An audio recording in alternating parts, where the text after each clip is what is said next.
Gotta smile.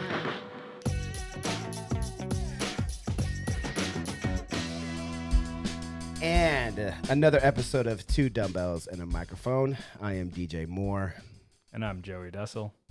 Today's topic, what we can't do for you as coaches and trainers. The problems that we're sort of faced with as the givers of information, and then our clients being the recipient of information, and then them having to execute this information that we've given them. Right. And so in today's episode, you'll probably hear us say things that you are going to need to be doing because we can't do it for you. That's true. Yeah, we can't take that final or even initial action. True. Even if we provide the information and motivation and we're going to get into all of it here. It's on the clipboard. Yeah. But we can't do that last bit for you. That's what's required from the client. And while we go through it today, I think people will experience a little bit, maybe a hint of frustration coming from both of us because maybe we are really interested in the clients getting to those results. And so anything that feels like it's holding us back from that, we tend to get pretty animated about. So we want to talk about that and kind of bring in the reason why we care about this. And we're not just trying to be kind of being bossy and telling people how they should be. Ooh, you know what? I didn't realize you were going to describe it quite like that, but I like the way you did that because it does sometimes come across as frustration and us being bossy, when in reality, from I'll say for myself personally, and I know you quite well, actually it comes from a place of love and caring. Right. I want you to be successful, not for me, for you. So I really care that the information that I give you is received and then executed. Right. Because I care. Yeah. Oh, no. For the recipient's benefit. Yeah, absolutely. I don't need to hear myself talk anymore. All right. And I already know that I'm a knowledgeable trainer, so I don't need them as a case study or to prove my identity or validity as a knowledgeable person. So it really is, I think it's kind of similar to maybe a parent wanting their child to study and getting those good grades and completing their school so that they can get into this world of better opportunities. And I think there's a big analogy there with, the world that good health and fitness allows for us, the things we can do and the way it feels. That's really like, hey, you've graduated and now you can go out and do all the stuff. And that's kind of how I see the gym and working with clients. I have a curriculum, I have steps and a progression that I want to take them through so that they can arrive eventually at this point where they don't need me anymore and they can go out and do what they really enjoy. Ooh. But what if they continually use us, even when they don't need us? Good question. I've said this to some of my clients. I say, I've given you years and years. I've had clients for years, right? And a lot of trainers will say the same thing. I've been training people for 6, 7, 8 years in a row. Right. Like, well, why do they still rely on you? Because they still need us for something called accountability. Right. And there's more than just the fitness knowledge. Right. Or even just the knowledge plus execution, which would be workouts on their own. There is this third pillar, this additional component. We are truly their accountability to health. And that's when I realized that, well, they're coming to me for that because this is a part of their lives where they don't want themselves to necessarily control. They want me to sort of control it and lead them into it. And a lot of those people are willing to do exactly what I say. Some do a good job and some don't do as good. We'll talk about adherence today. Oh, boy. Yeah. So, yeah, this is part of the things we can't do for you. Right. And I think we should get right into that. Well, and I think before we go any further, though, talking about clients with a long duration like that, I'll be the first to admit, early in my training career, when I was less experienced, I would have thought that long client like that was a sign of ineffectiveness on the part of the trainer. Oh, yeah. Yeah. We were supposed to come in, and there was in like 6 months, they were supposed to lose that 30 pounds, or be able to lift this a little bit more, be able to jump over this and stuff like that. And in my head, that's what I was going for. Right. That's what all the textbooks kind of lead up to, is like, okay, if they follow the formula in 6 to 9 months, this is the outcome. Well, that is the most untrue thing ever. It definitely doesn't come up in that way over and over. Yeah. Never. Not anymore. And now that I know that, I can make my own adjustments as a trainer and a coach now, and realize the things that I thought I could and should have been doing for you as a client, I can't actually, and it's not my fault Mm. that I couldn't get you to that place in 9 months. Right. It's not my fault. Mm-hmm. I have given tons of data and information out. And if you executed it perfectly, you would have gotten that thing that you wanted so much. Yeah. Well, I can't do certain things. Mm-hmm. And the client now relies on me. So if the longevity client now relies on me to be their accountability, that I can do. Right. Even though. So the things you can't do is an identification of kind of your lane, your role, your scope, Right. your abilities, the things that you can offer, because people will definitely use their health and fitness professional, personal trainer or Pilates coach or whoever it is for you. They'll talk to us, and we fill a lot of different roles, right? Beyond just the movement program or the accountability. And so while we're talking about this, and I kind of think we're still here in the intro because we've only been a few minutes in, I think the reason that this matters, the reason that you bring it up in the first place, is because when we have clients who are not successful for the trainer who really cares, it's like a blow to your psyche. It makes you question your ability, your identity, right? Because this is our career, but it's also our passion and hobby. Well, and so if there's someone who it doesn't work for, it's almost like, man, a chef that made a dish and nobody likes the taste, or a painter who makes artwork that no one ever purchases. Like, what's wrong with me? And so I think it kind of, I hope that the audience understands and appreciates the reason why we think about this so much. Well, because for the longest time, I was frustrated with people not losing weight because they're also my commercial of my success. So my ability to teach, right, is somehow executed through the student. Sort of like a walking demonstration. Right. And so if, pick a name, John was to lose that 30 pounds within that time slot we had agreed upon, and we got there. And then he walks around and says, well, hey, DJ did such a great job with me. Of course, my sales would go up. There would be all these people coming after me, but that was never the case. It's frustrating, man. And so I wanted them to be my billboard of my true successful education plan. I've got this system down and this nutrition system down. And if you follow this, you'll get this. Guess what? It didn't work. Yeah. And it wasn't my fault again. Mm-hmm. But I had that initial it's kind of, you question yourself, and if you did something wrong. Are you wrong. even a good trainer, bro? Yeah. That person's still having a problem squatting. Are you a good trainer, bro? But I've taught them all the hinge techniques in perfect form, and they're just not quite there yet. Well, did you fail then as a trainer then? Or is your client still having to work through the processes of figuring out how to squat? Right. Well, yeah. Well, and one thing to keep in mind along any progress when you're, improving your skills or you're learning something new, there's something to be said for the presence of a trainer. Almost, maybe you haven't perfected your squat yet, but what I'm trying to say is imagine how much worse it might be if they hadn't been improving with the coaching, right? They might have gotten injured 6 sessions ago when they were doing squats on their own still. But because of coaching and a little bit of molding of technique, their progression has kept them engaging, and they're able to continue practicing. So, just not being perfect isn't always the end of the whole story. I still have clients to this day that I do the corrections for them. And I'm like, we've done this 1,000 times, right? Yeah. And they go, yep. And I go, well, then why are you still doing that thing? Mm-hmm. Oh, well, they're not perfecting it.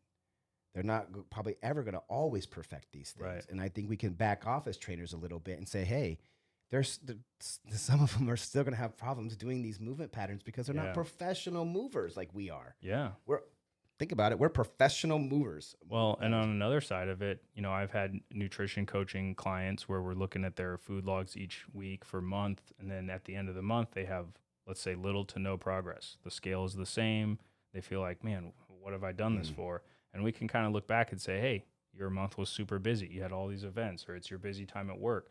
Maybe what we were working on was kind of damage mitigation. And we're happy to have gone through that month with a 0-pound weight change rather than a 5-pound weight gain, which would be the typical course if you had gone through it uncoached. And so there's definitely something to be said for the multitude of different roles that the trainer, the health and fitness professional can fill. And I think that, identification of each person's skills is a big part that's missing from the industry, because every trainer tries to do every part of health and fitness. Or does the one size fits all? So Yeah. every client, regardless of age or ability, gets the same things. I see that in the the people that I'm surrounded with right now. Some of the trainers that I see, it's the Yeah. same thing for every single person, Oh regardless boy. of age and anything. Regardless of the difference between those participants. Yes. Yeah. See, that's the trouble with it, because I'll fully endorse that. If you're a trainer and you have homogenous clients, right? If you're known for making high school sprinters 5 seconds faster, well, then your program should be pretty similar from sprinter to sprinter, because each sprinter is going to come in pretty similar. But if you're working with a multitude of different clients, then you should have a different program for each one. And I think that goes beyond just the movement. Sometimes it's nutrition, sometimes it's sleep. A lot of times it's the mind, the mentality, the accountability. Sometimes it's a one-on-one community where when they're with us, they're really deep into the health and fitness realm, and they get to, really explore it with us. And so I think when we go through this drawing that we have on the back of my sheet today, we'll cover what we can do as trainers, coaches, and then what we can't do, and kind of draw that line of what we're offering and what we can do for a client, and then put out that personal responsibility where it really does become the final mile that we can't do for you. Yeah. And I think it'll help the people who hire trainers to get a real perspective about what they expect from us. Because I'm pretty sure in the past, I've had quite a few clients believe that I could get them to that promised land. Oh, I see. Right. So there was a lot of pressure on me. It's like, hey, you're the trainer. You've got all the knowledge. I'm like, yes, I got all the knowledge you need to get to where you want to go. And so there was that pressure that, oh, well, maybe they're thinking that we can somehow magically get them there. Interesting. I think today go for is it. what'll sort of debunk that idea that when you hire a trainer, know this, they can't get you to do certain things, which you're going to need to do in order to get to where you wanted to go. They can't do these things. Right. That's why this is so important for us to talk about. I think it's that action we talked about in like episode 2. I talked about. That's a long time ago. Hard to remember. Sorry. If you want to go back and see, these are all posted up, and they all have I'll the figure it out. I'll information. put it right here. But that's what it is. So what is the first thing you want to get to on the back or the front? Well, I think actually where I want to start is going right in with what you were saying about expectations, because, we recently had a conversation after I learned of this. I'll tell the story real briefly, but I found out about this person who's posting online asking for advice about the program that he has just bought and paid for from an online trainer.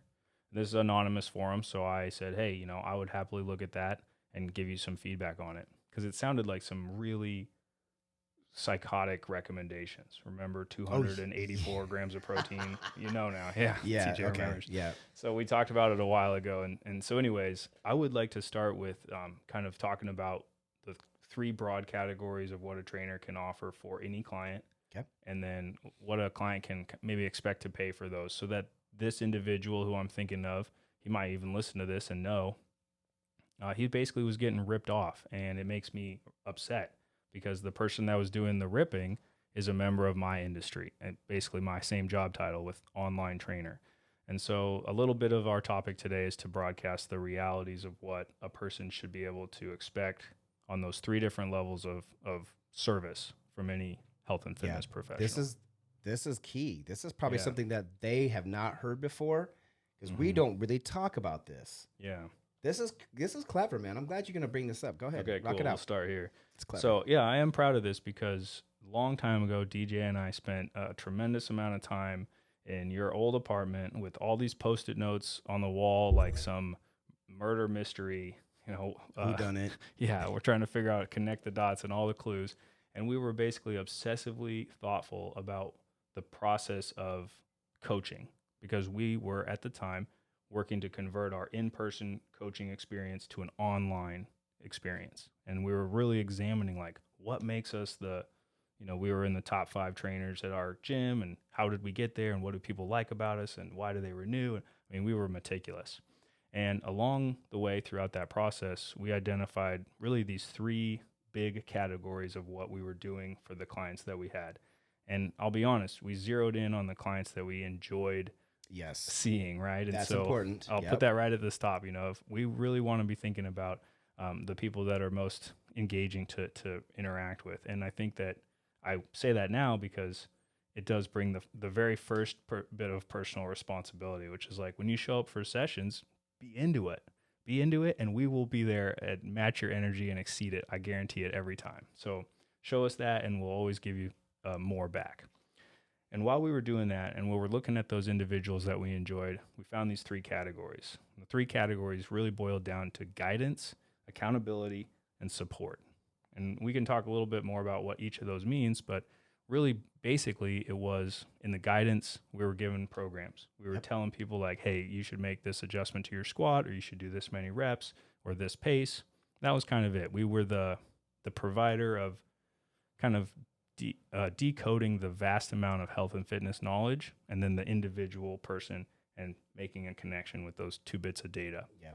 When we go a little further than that, we get into the accountability, where now we would be saying, hey, have you made that change? Are you doing the squats like we instructed? And this is a second effort on our part, because we're going to be following up with you, or keeping you in our roster, so we're checking in with you. And then when we're working with a person as a client, we're really taking that accountability to the next level and making sure that they're adhering to the program that we've created for them. So when we're building this up, when we go from accountability to, from guidance to accountability, and then accountability to support was really distinguished by us going above and beyond to help find solutions to the challenges that were preventing us from being accountable to the individual guidance. And so it's really a 3-tiered system. And there's clients out there that are maybe thinking right now as they listen to this, oh yeah, I had a trainer who gave me guidance. I had a trainer who gave me guidance and accountability.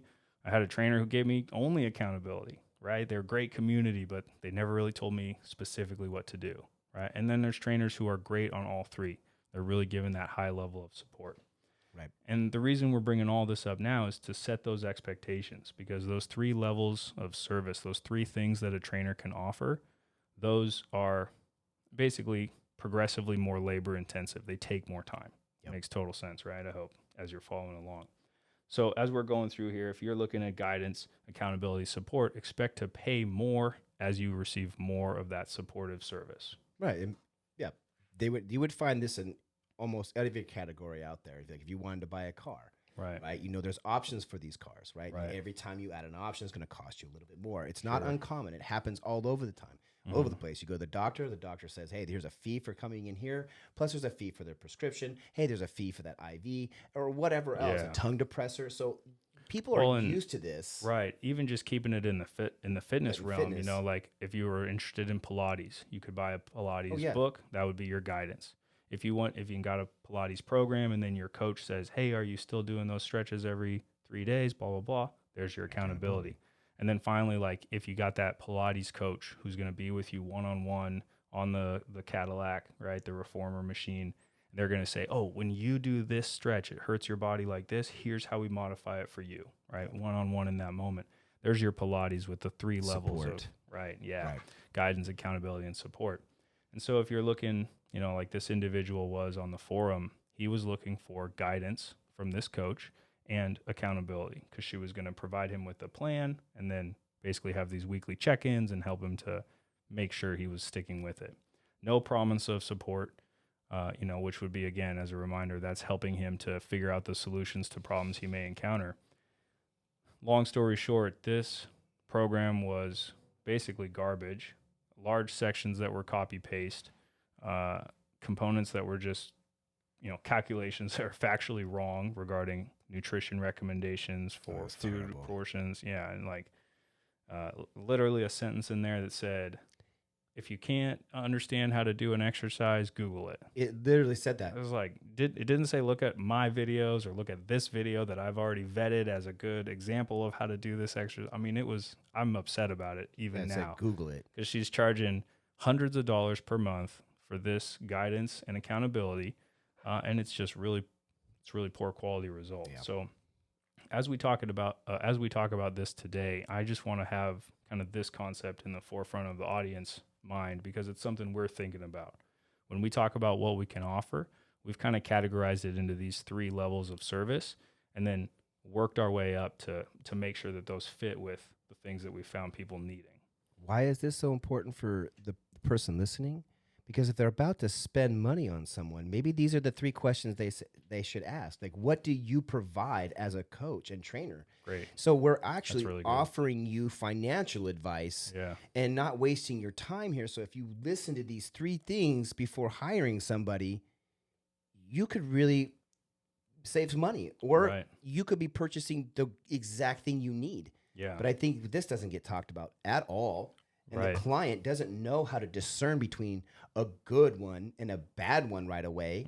But maybe we can educate you again further and say, look, here's 3 things that you might want to ask your next trainer. Yeah, I love that. What do you offer? You do a great job of summing it up like that. And I think right in here with all of this, I just want to call out all the trainers who go towards the supportive end of the spectrum because it elicits higher fees. Yes. Even if the client doesn't necessarily need that support. I think that's wrong, right? If you identify, and we've done this before, where someone's already got a routine, they just need a small adjustment or a specific set of workouts to follow, all they need is guidance. Sell them a program. One-time fee of $250 for the exact squats and everything they should be doing with the rest intervals and yada, yada. And it's individualized for them because you've created it for them. If that's what they need, then I don't think we should be trying to charge for accountability or charge for support. Yep. Because that's basically harmful to the entire industry. It's taking advantage of people. But that's kind of how the industry has been, and we don't want to go too far into that. It's not it's not the client's fault. It's not the spectator's fault that this is happening. Just watch out for it. Identify if you're potentially hiring a trainer, identify maybe in yourself, and we can help with this if you need. Do you need guidance or accountability or guidance, accountability, and support? And that can help to identify maybe who you're looking for. And if you're willing to pay the top dollar for the trainer that does all 3 of those, you may not use the support like you're supposed to. That's where we're going. You may not even use the accountability like you're supposed to. And did I just elude? Did I get right to it? No, I love it, man. Good job. Yeah. It because I provide all 3, you provide all 3, and we do it in various forms. This is one form that we're providing it for you, right? The support system to telling you what to watch out for, what to look for. We're really keying in on specific things. And so we provide all 3. So, but I know this from most of my clients, or a lot of my clients, that sometimes they just don't take that. They don't use it. So, but I still have to charge them for what I provide, even if you don't use it. Hey, I pay for AAA. I haven't been towed in a long time. You know? So, I guess that's a good one, huh? Let me keep this recording.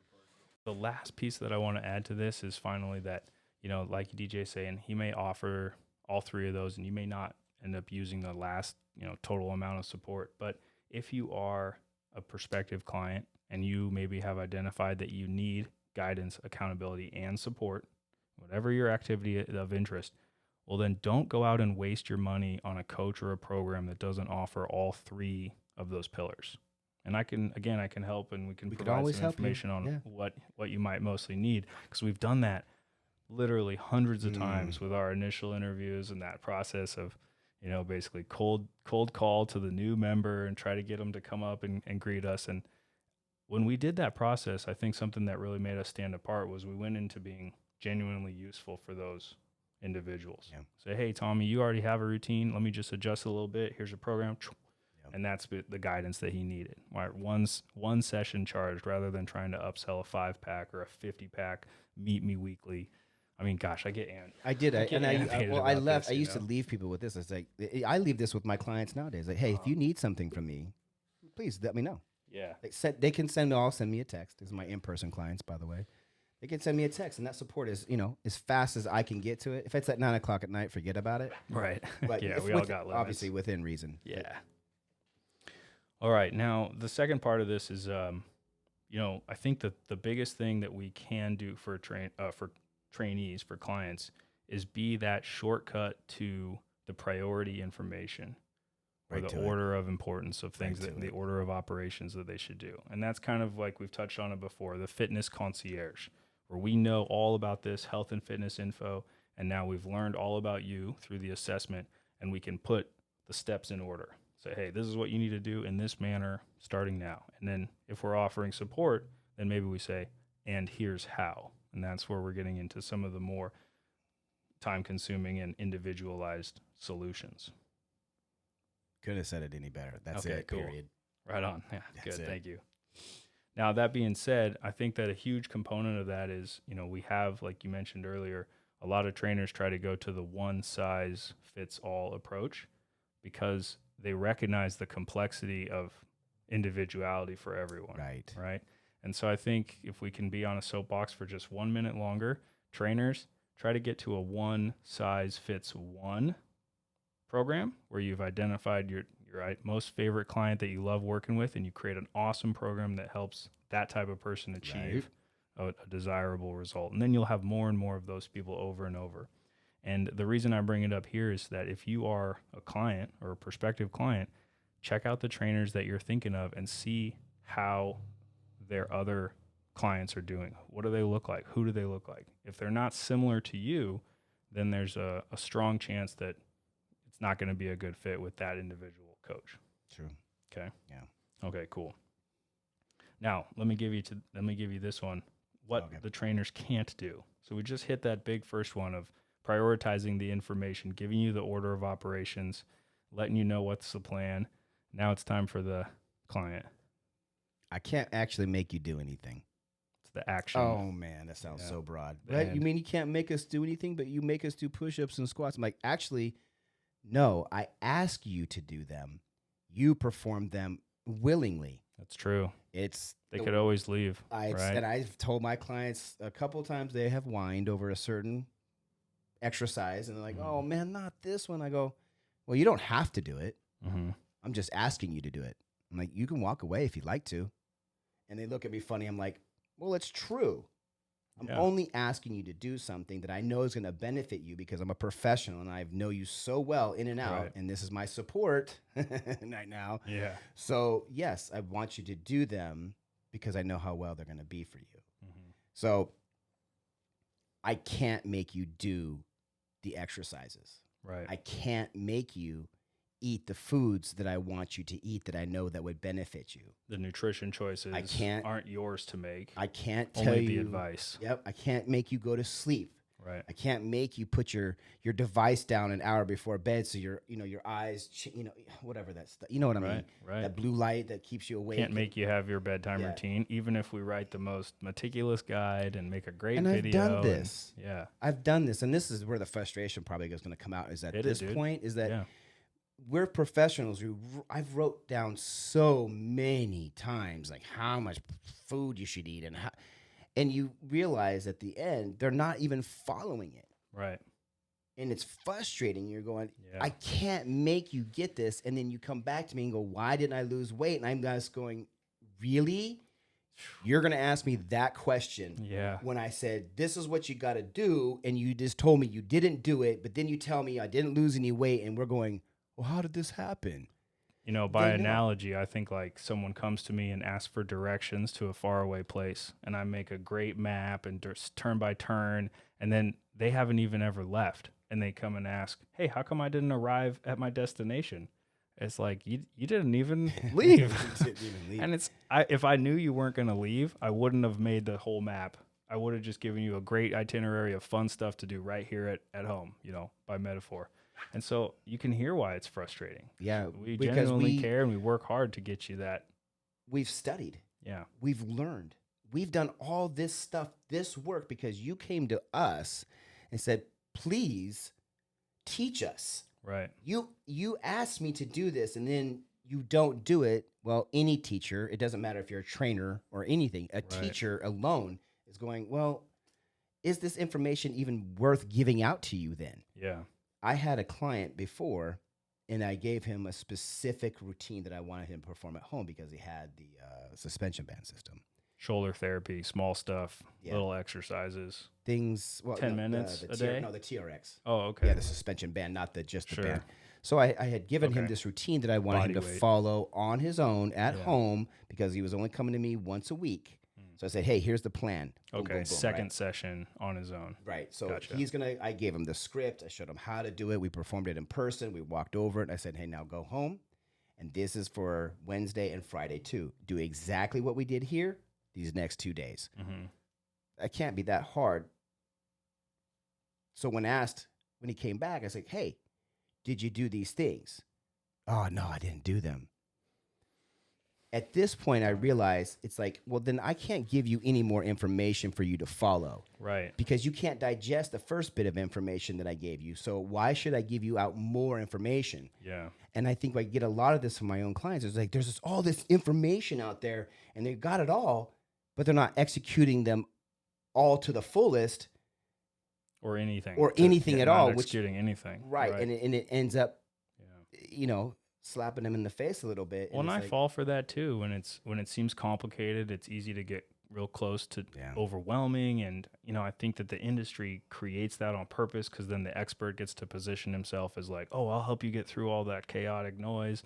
And so it just kind of has this feedback loop on itself. But, from what I'm hearing you say, DJ, is it is those final actions when you as a client respond to what we've put out there. Yeah. And when we're in that situation of, doing everything we can short of the last, the actual execution, it's almost comforting as a trainer because I know I have, checked all the boxes. I've provided the routine. I've shown you how to do it. I've double checked your own movement. Maybe I texted you in between to double check if it had happened. There's all kinds of levels to it, like we talked about, right? Guidance, accountability, or support. But when it doesn't come through and we've done everything we could, then it does kind of put it right back into the participant's corner. That's right. Right. And they can't say, well, I would have, but I didn't have it written down. Or I would have, but I couldn't remember. Well, I got videos of everyone. Or I would have, but I did it.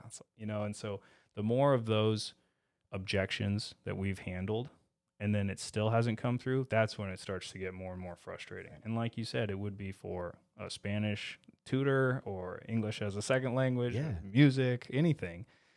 As an instructor, it doesn't feel good to feel ineffective. No. And I'm getting paid. And I know there's a lot of trainers and coaches out there that are getting paid and they don't care about this topic. I'm so glad you just said that. They'll just take the person and be like, it doesn't matter. They're almost happy for people who cancel because they get a free hour that's paid. It's and I used to have that sensation too, where there was some clients where you're like, oh man, I don't really like seeing her because she's got a bad attitude or flaunts her wealth. I know one in my mind always forgot to take her jewelry off so she could announce how valuable the stuff was. It's like, you knew you were coming to a workout and I've told you every week to leave the anyways. I get it. So there was some of those clients that you didn't enjoy seeing and you were okay if they canceled, and it was like, all right, this is free money, right? But as I've matured in my career, I realized that those people are displacing another client who would potentially show up full energy, guns blazing, do what you've asked, and have great result, which is more, I'll be selfish, it's more fun for me. It is. And I agree. I love to get that sort of billboard where I can say, hey, you see what that person's doing? I feel like I own a little bit of their result. Yes. I'm proud of them, And so a person who doesn't show up or who doesn't do the things we ask for is displacing someone who might come in with that full energy. And I just want to always kind of keep that in the back of people's minds, because if you're with us, I really want you to make the most of the hour or however long the session may be, because that's what we're trying to do from our side. I think we're always going to sound like this because, well, obviously we're on the professional edge over here. Yeah. And we know that I want clients to know, potential clients to know, I'm not mad at this. Right. I know that there's things that you're going to. This isn't meant to be a lecture for anyone. Yeah, for sure. And that's what I want to make sure really clear here, especially for me, because my tone can sound for some people like good awareness, this demanding and like this, oh, he's so upset about this. I'm like, actually, I'm not upset. I'm going to do the parent thing. I'm slightly disappointed. Right. And I feel like my message is very clear. And I know that my clients know my message is clear because I speak clearly about it. Yeah. And so when it's failed to be executed, I don't get mad at them. I really don't. It doesn't work for them, by the way. They're adults. It's not helpful. It doesn't help them. Right. I just look at them and go, okay. I said, well, there's next week where you can step up this, do this, do this, do this. If you continue to fail, it's okay. I'm not going to get mad at you, but I am voicing it now and telling you this is what we think. We're saying, hey, you know the truth. On notice. We've given you the truth. It's your turn to execute the truth, and then you will see. Again, I can't make you do anything. Yeah. But you did come to me again, to get you to do something. Yeah, I was just going to say, the other thing that we can't do is get that trigger to get them started in the first place. right? There's like, if they're already in here, for a session and they're not showing up as much as we'd like them to, well, they're already ahead of someone who hasn't even booked. And so there is something to be said for the, we can't activate you. And I can't necessarily make sure that you're going to adhere to every single thing I tell you to, because I don't control you. They won't. And I think like a good coach factors that in and has some room and some slack and a fallback plan or an adjustment always. Yeah. Always. In sync even. When someone comes to me and says, dude, DJ, I've only had 4 hours of sleep, I used to say, well, I can't really train you right now, man, because you're not at your full potential. Right. Now what I say is, cool, you know what? I guess we're going to work on some mobility and stretching then. Here's the peanut, here's the lacrosse ball, here's this. So instead of putting them for the workout, I make the adjustment for them. Right. So you can make the adjustment for me and do what I tell you to do. Nah, it's okay. I like it, yeah. No, it's kind of true, though, because it is a give and take, even if it does have a bit so of a power imbalance. If I could figure out that trigger for people. Yeah. I would be so rich if I figure out the trigger to make people take action. Well, if you guys have a good idea, let us know, right? Comment or send it in a private message so the whole world doesn't know at once.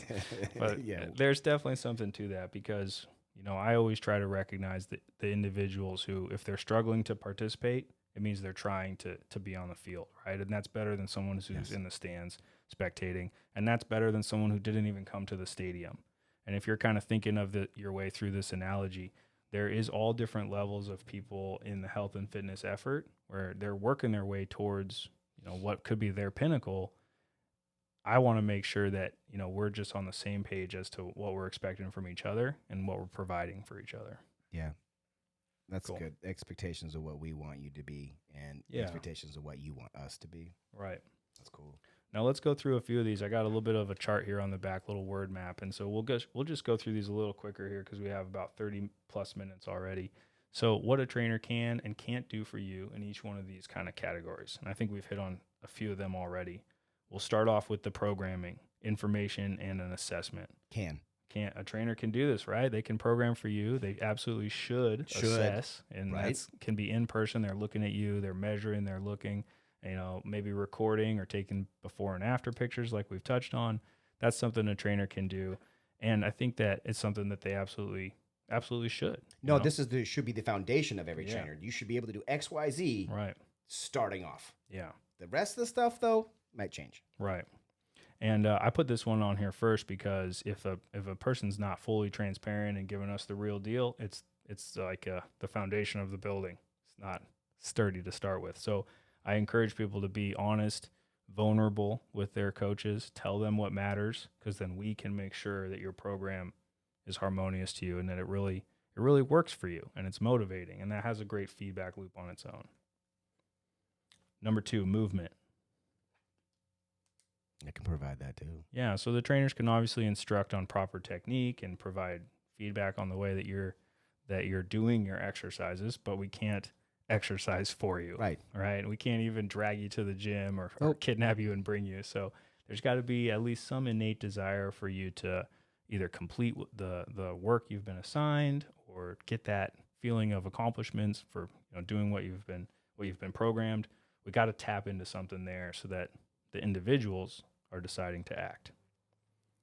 Now for nutrition, we can do calculations, recipes, kitchen gadget recommendations. We can talk supplements. Everything. Yeah. Man, I could tell you the perfect food service for you. Easily. Meal prep service recommendation. I've got a dozen that I could give you right now. Once you do the assessment, you can provide that information. Right. The matching. I could give you recipes. You're right. I could tell you what Food Network channel or person to watch. I know all this stuff. Yeah. But what the trainer can't do for you. I can't make you eat. Can't make you eat the right foods. Can't stop you from eating the wrong ones. I mean, short of something crazy like knocking it out of your hand. I can't be there to stand by your side. That. A client did actually say that to me jokingly once. Wow. Like, man, I wish you could just stand by me, man, and just smack that burger out of my hand. Like, well, actually, we wouldn't even have made it to the burger joint. Yeah, and I would have smacked the burger. That's no, clever. I would have smacked you first before even trying to go. It's such a trainer mentality to go one step before the problem and say like, hey, how about we don't even arrive at the venue for the We're not even getting in the car. Yeah, we're not even getting in it. So smart. So, And I think also, like we touched on earlier, if a trainer or let's say a coach is genuinely intrigued by development and instruction and helping people out, then I don't want to just knock bad food out of your mouth for 1 month while you pay. No. You know, I want you to learn it and then be better. And honestly, the tougher it is for someone to make a change, I think the more rewarding it is that they've made it. when they Like, do it's make like a it, bigger trophy. it is. Yeah, And congrats to those who have done absolutely. So if you're like, man, it's so hard for me to even walk around the block, well, that means you're at a level of fitness where, you know, when you earn back from that, man, you got a hell of a story, right? And that's going to be something. So there's no step that's too small, and there's no action. Like we're talking about the foods you eat or the foods that you don't eat. All of that stuff counts, and I want people to really own it for themselves because I'm proud of them having it. Yeah. Not just me going through the actions of being your coach. Yeah, one of my clients said to me, Yeah. I told him to do, I told him to use my Fitness Pal. It's one of my favorite ones for people to use. It's really easy to use. Mhm. I commend the team that does it. I mean, they made a fantastic job. And I said, Really useful app. I said to him, I want you to log your food, dude. That's that simple. Put everything in there. I don't care if you eat a whole pizza that one day, put it in there. It doesn't really matter. And at the end of our conversation, he's like, well, do you want me to show it to you? And I go, no. He goes, what? I go, no, I don't want you to show it to me. I want you to do it. And then if I say, are you doing it? You say yes, and it's truthful. Cool. I'm not your babysitter. Mhm. And I don't want it to feel like that either. Of course, as a coach, I'm going to look over your food to see if it's the right types of foods, sure. Right. But I also want you to be accountable and say, no, man. If I say, I hey, like that. did you log it? And you look at me in the eye and say, yes, cool. If I say, did you log it? And you say, no, I go, okay, let's get back on it. Right. So again, as a trainer, to step away just a little bit, right? I'm going to steal that, you know, because it's a great test also of like so many people ask for feedback on what they've eaten, but why would they make any change if they're not even making the change of logging? So it's kind of that first test that I'm putting out there. And like, if you write it down, I will look at it, but I don't know if you'll write it down. Right. And we've already done, and I'll preclude this because we've already talked about nutrition 1,000 times about what I know to who eat, you're talking about the services that could be provided for this person that makes it incredibly That's easy important to do. context because it's not like you're just being super harsh with them right off the bat. Well, it's okay. I was writing this. I'm writing for my webpage right now, right? And this is part of this why I'm bringing it up is because I'm writing this in there. Like my Fitness Pal is in there. That's such a great tool, and how powerful these two tools are. If we had these when we were growing up in the fitness, like when I was growing up, That's a good point. oh my God, There's a meal lot of prep advantages plan? nowadays. I know, and it costs so much money. I go, actually, not really. But anyway, that's another story. But it's this synergetic combination of I have an app that tells me exactly how many calories I need, the complete macro breakdown, how long it should take, and then I combine it with this meal service, right? Who says, I say, hey, meal service, I want you to provide X amount of protein, X amount of carbs. Preemptive calculation. And then you put these two together, it's the most lethal weapon possible for change. Right. Two really powerful tools. Guess what? Yeah. I still can't make you download the app, and I still can't make you get to see the service or eat the foods. You know, I was thinking of something earlier. It's kind of like, imagine you'd set up like an amazing 4th of July fireworks display, like the massive ones from the barge. And then it's right before, then we just don't shoot it off. We're like, man, you can come up with all the great plans for him and how you can give him this progression of the 10 habits. That's an episode we released, right? All that stuff can be there, but if he never launches the fireworks, then we don't get to see anything happen. And so it's like that personal bit. They and it's psychologically, it keeps defeating this person. Interesting. And I can still see it in his face, and it's like, dude, the answer is right there. Yeah. It still boils down to the thing I can't get you to do, and that's execute the process. That's a really good observation. You know, that feedback loop of feeling like you're failing versus the other side of the coin where you take a small action and you hit it and you build that momentum and you feel like you're winning or progressing. It is. And, it works. you know, that's why we talk so often about just the smallest step that you can, because it puts you onto that foot where you say, oh, the last thing I just tried worked out and it went my way, and the next step as well. And that can really start to build things up rather than being trapped in the cycle of, man, I'm still not doing what I should be doing. I must be, you know, people kind of get a little derogatory to themselves after that. You come to me and you're supposed to trust me. right? As a professional, the advice I give you, you're going to trust it, right? Yeah. Well, I in turn need to be able to trust you will do what I've asked you to do. So there's a two-way street with this client relationship, this trust. And I'm trying to build this relationship between you and me so that way you will trust me to give you the right stuff and you will execute. So when I see that I'm trying to build this bond or trust with somebody and I don't get that back, well, it's definitely gonna be hard on the trainer to keep going. Right. I can persevere because I know what's really happening, and Right. I'm a veteran in this, so I get the little process. human behavioral I'm not gonna get all psychology. down and like, oh, I'm not a good trainer anymore. I didn't get him to eat his broccoli. That doesn't happen anymore. It used to. I was like, oh man, listening to Adele in the early mornings God, when we had my all the story. cold calls and low numbers because it's not a good Emails. system. Oh man, we're reminiscing now, but we definitely had those times where, part of like we led off this episode with, we had that meticulous auditing of what made us good trainers, all the different parts of the business, the work itself, and then all these extra duties that come from what we've talked about today, where we're supporting people. We didn't even mention one too. Sorry, go ahead, keep going. It's in my head. It's what did we talked about? This therapeutic. Oh yeah, therapy sort of. We're not. We got a big bubble here for therapist / community / support / mentality. Right. One of my clients today mentioned it that because I've been training her for years, but she's like, you're more than just the trainer and the coach. She's like, you're also the sounding board for a lot of things. Yeah. Because I've spent so much time with these people that I know some pretty close details about them. So there's this real personal connection to them. Right. And so for over the years that I've been working people, I'm like you, and they'll say things and I readjust the way they word things. I'm like, put the emphasis, and I change and I help them. You've seen them often enough to pick up the differences in their energies and adjust accordingly. And so I also will be in this therapeutic sort of, I'm not a psychologist, right? I'm not that, but there are moments where I feel like I am. Right. And it's truly, I'm trying to help them get past a certain obstacle or whatnot it is. But I'm also kind of a therapist. Right. We can't tell people what to do or offer advice because we're not professionals in that way. But we can always listen. And a lot of times it helps people to be able to say things out loud as they think it through one more time and present that to you. It's a little bit of a benefit for them. And I think it also matters for people when they're challenged in the health and fitness environment, when the gym is a little intimidating, well, then their trainer functions a little bit as that kind of like an older brother or cool uncle, or they're kind of protecting and looking out for you.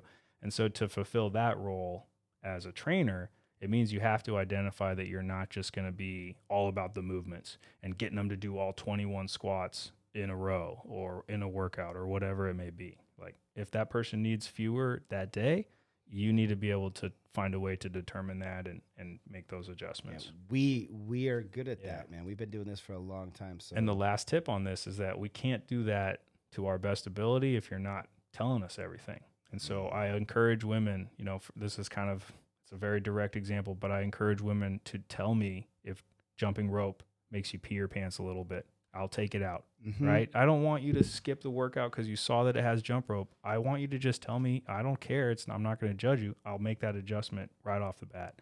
And so when you tell people, here's another crazy one, a person who had a real challenge, a real fear of going inverted into a handstand because of a night where she was basically dosed at a club and then fell down because she was on drugs. She fell down and chipped her teeth, hurt her teeth real bad. I was like, wow, I know that we're not going to be doing handstands. We got plenty of upper body pressing with all these other implements. And now there's no need for her to have an emotional battle of any kind when she comes into that session. So I encourage people to be vulnerable and real and realistic so that we can make that best for you. We'll have to put, it takes a real amount of, I don't know how much time it takes for someone to kind of bond with me or you or something like that, but it takes that trust to be able to say some of these things too. Right. Because I think some people would be embarrassed to maybe sort takes of bravery to bring that stuff up or to tell about, an eating disorder in your youth, right? Yeah. Or a client of mine I'll never forget, basically purposefully sabotaging her health because when she became very overweight, it made her unattractive to her molesting older grandparent or uncle or whatever. And so now, even as an adult woman, she's, 100, 150 pounds overweight because it's protective for her against assault. It's heartbreaking. But now that I know that about her, like we're going into a different level of coaching, and the way that we're doing every minute is going to be influenced positively because of it. Yeah. So I tell people, hey, we can't do everything for you, but we'll do as much as we can when you let us know. Yeah. It may be hard to communicate with us, but I think the trainer has to be recipient and be well open in themselves to hear some of these things. Yeah. I don't think all of them are. I think all of them are about just getting it done, like get the workout done. I can tell you that us two, we're vastly different than that. That's a good point. I am listening. When you come in to see me, I ask you, hey, how are you doing today? Mm-hmm. And I don't mean how are you doing today as a general comment, because that's like saying hi. Right. I mean, let's talk. How are you doing? How was the hip from last week? How was the neck? How did those things I am looking for immediately as you walk through the door. I'm watching how you walk in. I'm watching what you do so that I can make my assessment about how I'm going to train you that day. Right. Just basically how you walk in sometimes and answer my first questions like, hey, how you doing today? Yeah. What comes out usually dictates what's going to happen that day. It's all about adjustment. Right. Even on the micro for the single day experience. Yeah. Wow. So that's kind of this last one on this side, which is this 1v1 connection, where we really have this meticulous connection with each client. And again, I don't think all fitness professionals are like this. And I would encourage clients, if you're paying top dollar for a program and it's not working out, maybe you can investigate a little bit why. And if you start to identify like that you lack a connection with your coach, it might be a great time for you to explore someone else, right? It might not be your fault that the program's not working for you. It's and true. Maybe this is a little bit of an awareness moment for you on that case. So while we're talking about this stuff, I think it is important to have that connection with your health and fitness coach of similar abilities or interests, or at least some way of understanding that he or she is in accordance with the way you want to perform your health and fitness. And we see a lot of very popular fitness, let's call them fitness personalities, right? Where they're fitness influencers. Yeah, they're 27 years old, as jacked as they should be, or more so, right? Yeah. And then they're putting out all this stuff that is being followed by 50 and 60-year-old men. And it's like, well, dude, I don't think you should follow that guy's advice, because would you even hang out with him? Would you like him if you were hanging out in a room together? Probably not, because you guys are kind of too different from each other. That's a good point you bring up, because that's why I just said, well, I'm a middle-aged man, and I train middle-aged people. There's a couple that are slightly older than middle-aged, but most of my clientele fall right in there. Why is that? It's because I know exactly what you need at this age. Right. And awareness because of lived experience. So much more years in the service, and knowing exactly where you're probably at in your 40s and 50s gives me the keen edge on how to train you properly. Right. Because I do not care if you have a six-pack or not if you train with me. Right. Like that. Well, and if a client came to you wanting that, you would say, hey, I'm not your guy, or you would dissuade them into what maybe should be a more proper we would metric. have a conversation to see about. Well, and even back in the day, those older individuals gravitated to you at the original clubs because they could see that in you. And they said, hey, I don't want to put $100 down to hear from a 23-year-old tell me that I should jump faster and higher and do it all while I'm more out of breath, because it was that lack of connection. So I think that's really always been something that shines through, even before we realized it. When I was a hairstylist, people are going to freak out. Hold on. You got a lot of careers, man. The secret phlebotomist, hairstylist. Even more. But when I was a hairstylist. We'll keep adding them like Blue's Clues. When I was a hairstylist, people would, want to know how many years of service that hey, how long you been cutting hair? Well, it was really important, actually, because I knew is my first year that I wasn't good. I knew the rules. I knew what I was supposed to do, but it takes years to craft this technique and ability. Years. Yeah. And so when I would get that question, how long you been doing it? Well, of course, when you're the first year out of, being a student, you don't get that many clientele. And that's the same kind of way when you're as a trainer. You're brand new, you might not get a lot. Right. Well, because you're new. You probably shouldn't get a lot. You probably shouldn't. You might not be ready for them. And it's okay. It's okay. But that's it too, is the more time I put into this, the more I can offer back. the more That's age true. that's under my belt, I get like Yeah. my knowledge is way higher than it was 20 years ago, dude. Yeah. I am not training people the same way I did. See, that's it. There's always this kind of like continuum between education and experience. Yeah. And I know that like people will make all kind of arguments for one being more valuable than the other, but I think that neither one of them is valuable truly valuable without at least a dose of the other. You know, if you're Each other, educated, yes. then you can use that education as a BS detector against new stuff that's coming out in the market, or things that are being brought to you. And if you have a lot of experience, then you're going to be able to identify trends and see things coming back into style, or avoiding things before they become a problem because you've seen it in other clients or in other trainers. And so we definitely need both of those components.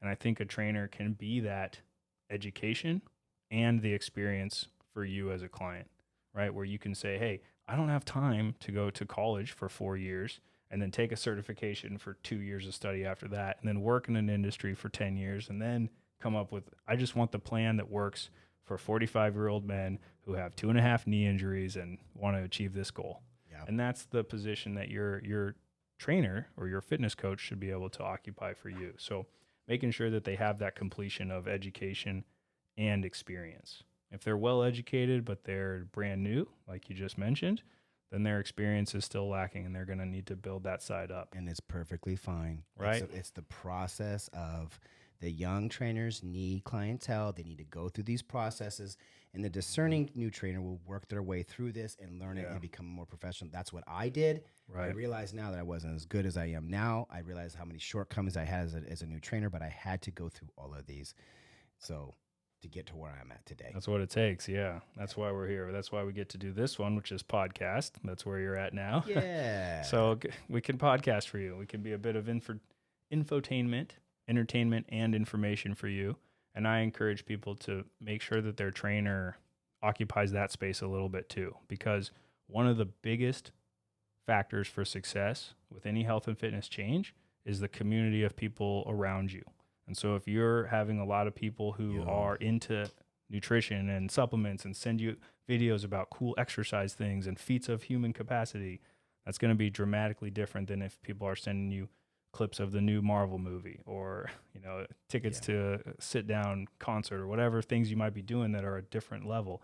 And so I want to encourage people, if you can fill some more of your time with fitness components, particularly if it's really within your realm, right, your interest, then it's going to be even better for you. Isn't this why we sort of started this podcast? That's why we do it. It is the support. To provide that info. Like, you guys are screaming for support. We need more support. And we decided, yes, we're going to be all of that support. And this podcast is that part. Well, and I'd like tell we every client mentioned, this. We've talked, like almost everything we've said on recording, we've already said once or more than once to different in sessions, right? As we do. Here we go again. Here's my little spiel with about each other, back and forth. And so we don't need to just say it to be saying it again. It's really about hopefully that impact that it has on the audience. So I encourage you to listen or to watch, or surround yourself in other ways with things that you're interested in. Yeah, this support right here will your help. Community, digital.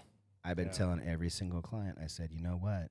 Those questions that you keep asking me, I go, I've got that support for you on these podcasts right here. You just need to listen to them, and they'll, because I can't say everything I can in one session to somebody. Right. But these podcasts actually offer that kind of information that we were frustrated we couldn't deliver fast enough or to a bigger group. Yep. And now we can. Yeah. Love and it. My last favorite part on it is that if someone wants to, they can put it on repeat. They can receive that message over and over again. And I know I've heard from some clients, they say, man, the last few minutes of yesterday's session was so great. I'm still thinking about X, Y, and Z.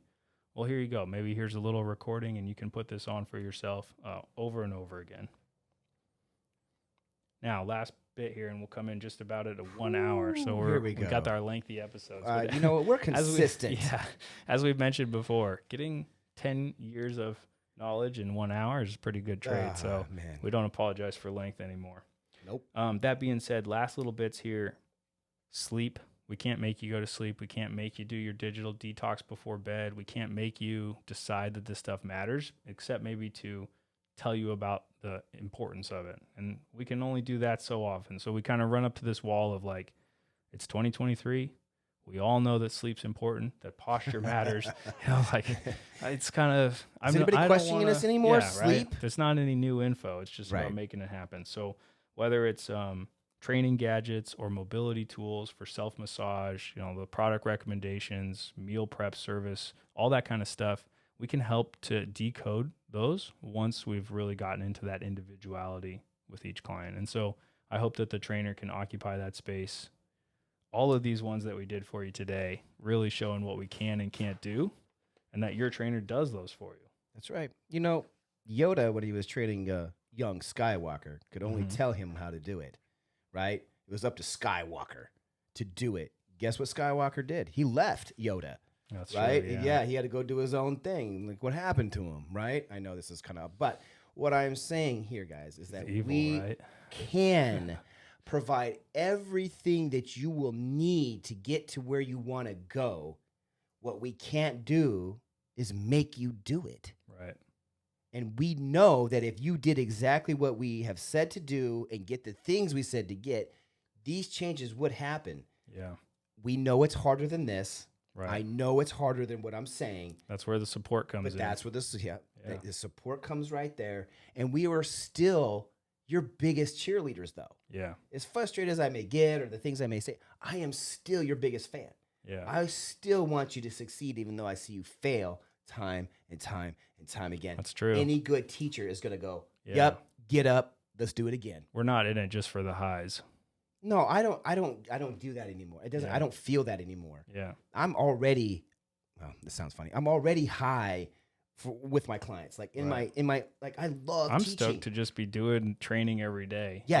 I mean, that's already. I like training, so I am high already with. Yeah. When they come in, I'm ready to go. I love it, man. I think that's a good note to put it out on because we're going into our record-setting territory for duration. Oh, so. no, quit. No, their attention span's way too short.